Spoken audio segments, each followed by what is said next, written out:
Weather Service in Columbia has issued a severe thunderstorm warning for Fairfield County in central South Carolina, northern Richland County in central South Carolina, southwestern Kershaw County in central South Carolina, until 9:30 p.m. Eastern Daylight Time.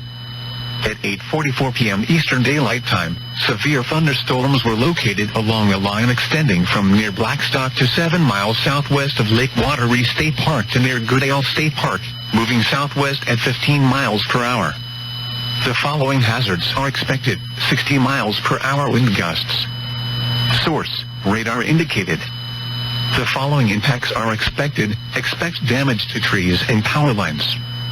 Locations impacted include Columbia, Forest Acres, Camden, Winnsboro, Lake WXRY Dam, VC Summer Nuclear Station, Dentsville, Arcadia Lakes, Lugoff, Fairfield County Airport, villages at Sandhill, Columbia International University, Jenkinsville, Elgin, Killian, Blackstock, Harbison State Forest, Woodfield, Sesquicentennial State Park, and Lake Carolina. This includes the following highways: Interstate 20 in South Carolina between mile markers 68 and 101.